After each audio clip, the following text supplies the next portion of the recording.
Hello everyone, आज का हमारा टॉपिक बहुत ही इंटरेस्टिंग होने वाला है जिसका नाम है अम्ल, क्षार एवं लवण। एक तो टॉपिक का नाम सुनते ही हम घबरा जाते हैं, तो एक चीज़ याद रखनी है कि टॉपिक का नाम सुन के घबराना नहीं है। और जितने भी टॉपिक्स होते हैं वो सभी बहुत इजी होते हैं, बस हमें गौर से सुनने की और समझने की ज़रूरत होती है। तो अपने को गौर से सुनना है और समझना है, बाकी की चीज़ आप मुझ पर छोड़ दो। उसके अंदर सबसे फर्स्ट पॉइंट अपने को याद रखना है कि अम्ल, इस टॉपिक का नाम क्या है? अम्ल। आखिरकार अम्ल है क्या सर? तो जितने भी अम्ल होते हैं ये अम्ल को इंग्लिश में क्या बोलते हैं? तो अम्ल को इंग्लिश में बोलते हैं एसिड। जो भी अम्ल होता है इस अम्ल को इंग्लिश में क्या बोलते हैं? एसिड बोलते हैं। और इस एसिड, आखिरकार सर इस अम्ल को एसिड ही क्यों बोला? तो अपने को याद रखना है कि इस एसिड शब्द की उत्पत्ति एसिडस शब्द से हुई है। किससे? एसिडस, यानी कैसे डस बोला? एसिडस। तो अपने को याद रखना है एसिडस। आखिरकार इस एसिडस शब्द की उत्पत्ति हुई है। बोला ये एसिडस शब्द क्या है सर?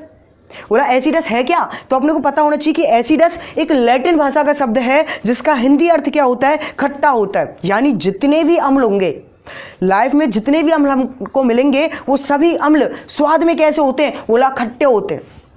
कैसे होते हैं? खट्टे। बोला और सर कि जो अम्ल होते हैं ये जलीय विलयन में, अम्ल स्वाद में खट्टे होते हैं, फर्स्ट पॉइंट पता लग गया। उसके बाद अपने को पता होनी चाहिए कि अम्ल स्वाद में तो खट्टे होते हैं पर अम्ल जलीय विलयन में, जो अपना जो जल होता है उस जलीय विलयन में अपघटित होकर, अपघटित का मतलब होता है टूट कर, ये जलीय विलयन में अपघटित होकर या फिर टूट कर क्या करते हैं? H+ आयन प्रदर्शित करते हैं। H+ आयन क्या कर देते हैं? प्रदर्शित कर देते हैं। बोला ठीक सर, अगर ये अपने को पता चला एक तो कि ये स्वाद में खट्टे होते हैं, दूसरा पॉइंट पता चल गया कि ये H+ आयन देते हैं।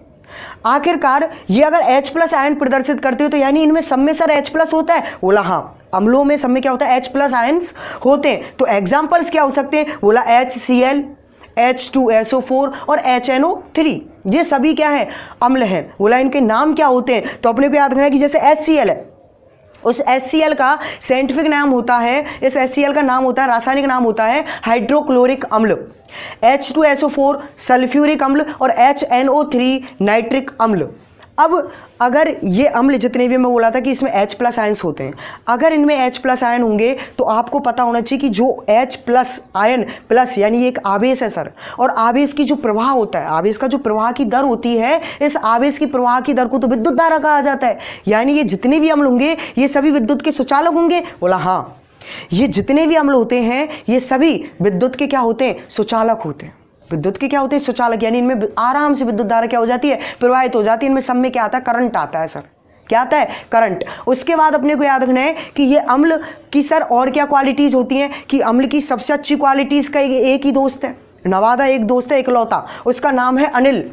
उसका नाम क्या है? अनिल। अब वो जो अनिल करता क्या है सर? ये अनिल का एक बहुत अच्छा काम है। अनिल बोलता है कि A4 अम्ल, N4 नीला और L4 लाल, यानी जो अम्ल होते हैं वो नीले लिटमस पत्र को क्या कर देते हैं? लाल कर देते हैं। जो अम्ल होंगे वो नीले को क्या कर देंगे? लाल। ये किसका काम है? बोला अम्ल का। किसका काम होता है? अम्ल का। तो पता चल गया कि अम्ल जो होगा वो नीले लिटमस पत्र को क्या कर देगा? लाल कर देगा। ये सभी इसकी क्या थी? क्वालिटीज।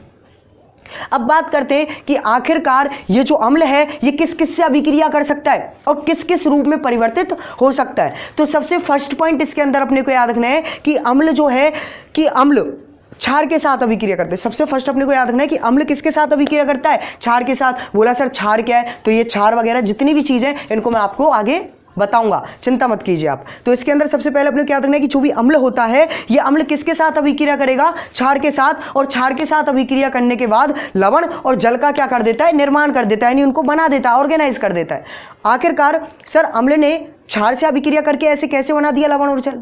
तो इसका कोई एग्जाम्पल दो हमें। तो इसका एग्जाम्पल हम दे सकते हैं HCl + NaOH = NaCl + H2O। यानी जो Na है, जो NaCl जो आपका निर्माण हो रहा है वो कैसे होगा? यानी HCl जो था इसके पास कौन जाता है? Na जाता है, और Na जो होता है वो H को हटा देता है। तो Na किसके पास आ जाता है? Cl के साथ, तो बन जाता है NaCl। अब इधर HOH के पास आता है तो H और H कितने हो जाते हैं? 2, तो उसे बोलते हैं H2 और O का O। इस तरीके से प्रोसेस बन जाती है।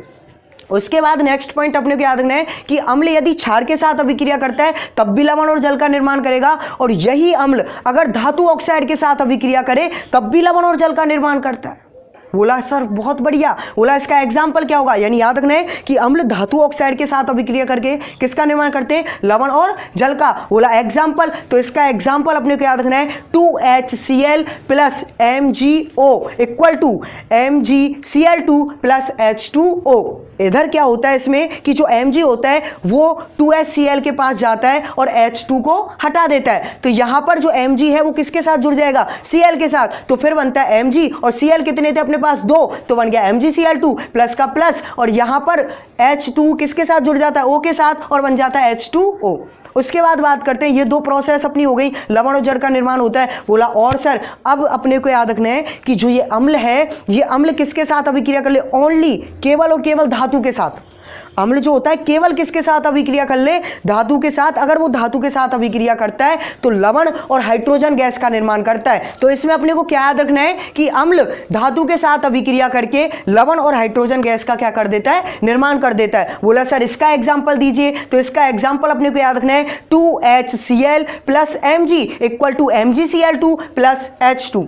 क्या हुआ, वही प्रोसेस है, Mg किसके साथ पास जाता है, 2HCl के पास जाता है, MgH को हटा देता है, MgCl2 बन जाता है, और फाइनली क्या बचता है, H2 बचता है। उसके बाद नेक्स्ट अपने को पॉइंट याद रखना है कि अगर ये अम्ल किसके साथ अभिक्रिया करे, कार्बोनेट के साथ, किसके साथ अभिक्रिया करे, कार्बोनेट के साथ, तो कार्बोनेट के साथ अभिक्रिया करके अपने को याद रखना कार्बन डाइऑक्साइड बनाता है। अब चाहे वो धातु कार्बोनेट हो, चाहे हाइड्रोकार्बोनेट हो, चाहे कुछ भी हो, पर अगर कार्बोनेट आ गया तो कार्बन डाइऑक्साइड जरूर बनेगा। तो इसके अंदर फर्स्ट पॉइंट हम ले लेते हैं कि यदि अम्ल धातु कार्बोनेट के साथ अभिक्रिया करे तो लवण, जल और कार्बन डाइऑक्साइड का क्या करता है, निर्माण करता है। बोला सर इसका एग्जाम्पल क्या होगा, तो इसका एग्जाम्पल होगा 2HCl plus CaCO3 equal to CaCl2 plus H2O plus CO2। ये फाइनली अपना क्या बनता है, एग्जाम्पल बनता है। CO2 का मतलब क्या होता है, कार्बन डाइऑक्साइड होता है, H2O का मतलब जल होता है, और CaCl2 जो है ये क्या है, एक लवण,